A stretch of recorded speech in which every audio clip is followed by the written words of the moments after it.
Hello everyone, welcome back to the channel. I thought I'd talk today about a thing called AFDDs. Okay, it's a new sort of device that is now becoming recommended for certain premises on certain circuits, and in my opinion will eventually become mandatory for all houses. And basically what they are, AFDDs stand for arc fault detection devices, and the easiest way to describe them is they're like an RCBO with paranoia, like good paranoia nonetheless, but paranoia. Without going into too much detail and making this video too long, which I probably lie, it will be quite long. Basically, this protects against certain faults. Normally just turns off in the event of a problem. Easiest way to explain it. Now, the way these operate is when a problem occurs, these turn off very, very rapidly. Like, the average will be like, I don't know, 20 or 30 milliseconds. Like, very, very rapid. And from experience, it does hurt. Like, 20 milliseconds holding onto a live cable is enough to not make you want to do it too often.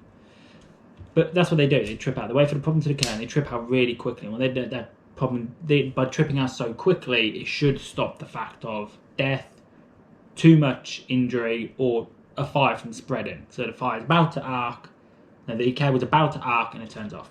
Stops the fire from actually being able to spread properly. Or the heat to build up for too long and stuff like that, for multiple reasons.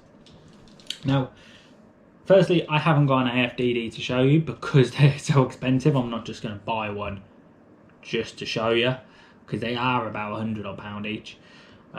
But what they do, they're basically very similar sizes.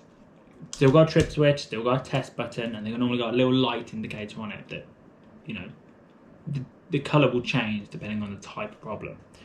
But the best way to describe them is how an RCBO wait or an RCD waits for the problem to occur and turns off quickly. An AFDD kind of detects the problem coming and turns off in advance of it. So it's preemptive, not postemptive. And the way it does that, it's got a thing called a microprocessor inside the device. Now, electricity flows. Okay, the easiest way to describe electricity is it flows. Okay, it oscillates. Okay, you've got like a middle line and it goes above and below, like positive and positive, and oscillates in a wave, and it's quite a balanced wave. And that's how we measure electricity. And if you've got a wave graph or something like that, you'd actually, or any device to track the wave flow, you'd actually be able to see it on the screen, and it oscillates. Now, electricity should always be doing that same motion affecting on the circuit. In the event of a problem occurring, this oscillating wave will move from being quite spaced apart to more of a very rapid squiggle, a very irregular shape. Now that can indicate that a problem is about to occur. It's occurring already and it's going to get worse. Now what the AFDD will do using the microprocessor is it will analyse this wave. From the second it's turned on, it will analyse this wave. When it detects the anomaly coming, it will understand that there's a problem somewhere on the circuit and will turn off in the event of it tripping out. Now the reason they're introducing these is mainly for a thing called arc faults.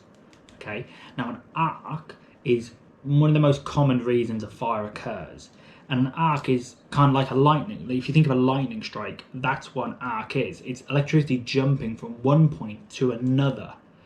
And when the electricity jumps, that's how your fires occur. So your electric shock occurs. That's what it does. It's that jolt between 2 points. Now, arcing can occur for a number of reasons. It really can. Normally through fault, i.e. equipment not being used correctly or developing an issue, particularly with anything that's DC equipment based. You've got overheating. You've got damaged cables. You've got two conductors in close proximity where the electricity jumps between them that it shouldn't do.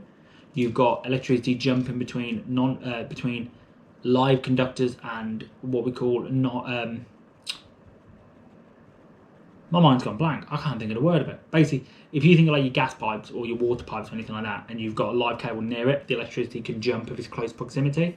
You've got things like metal back boxes, all these ways, and in the event of a problem, electricity could jump.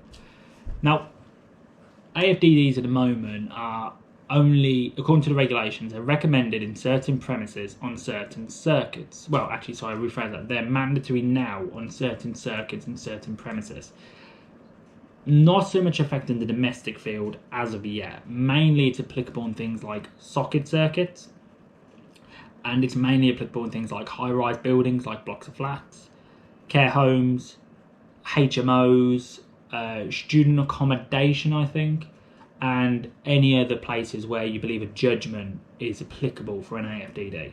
So I personally would probably say like thatched cottages, I'd say older buildings, I'd say things like that. Basically where, think about it, if you've got like a thatch roof, it's a very hot environment in the summer, very, very warm in there, and it's a very combustible material.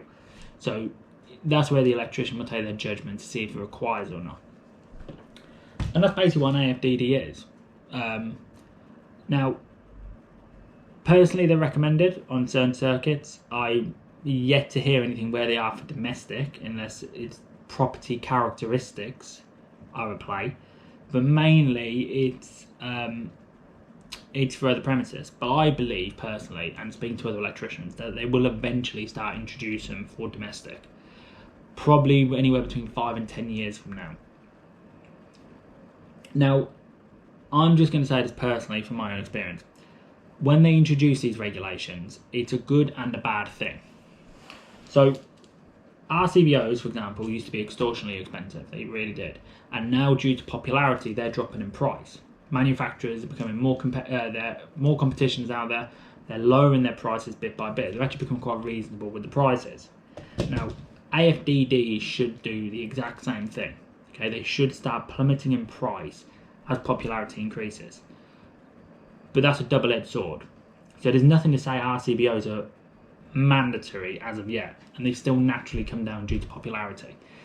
The problem we might have is when AFDDs are made mandatory, manufacturers may turn around and actually charge more or not lower the price due to the fact it's now a requirement.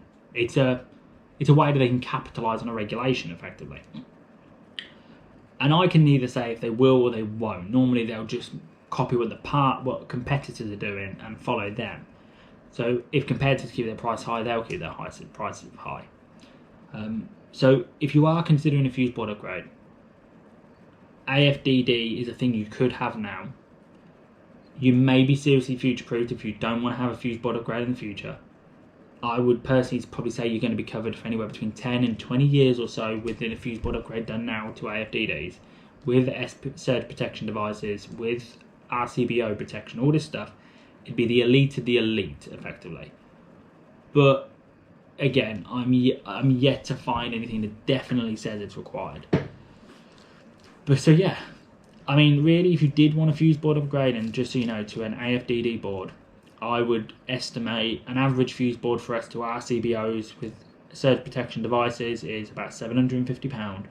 With the AFDDs for your socket circuit, I'd likely say it'd be in the region of about £1,050 to £1,100. So that's supply and fit, materials and labour. So yeah, this is just a rough ballpark area. And yeah, this video is just been to explain a little bit more about what they are. If you're hearing other electricians talking about them, when you're having a job quoted or anything like that, it's a little bit more information, just making things a bit clearer for you. But let us know if you've got any questions. By all means, comment them down below. If we ever do, actually, when we fit an AFDD board and we've got a spare power, we'll actually show you. We'll make a video on the part and how they operate and how they work and function. I'm just not popping to the wholesalers on a bank holiday just to buy one. Just so I can show people, because they are a lot of money. They're still expensive. But yeah, let us know. As always, hope you enjoyed the content. Like, subscribe, helps the channel grow. Watch all our other videos, which I can never remember where they will be. Maybe there or there or there or there. There'll be a link somewhere to another video. By all means, watch all our great content. So yeah, all the best. See you in a bit.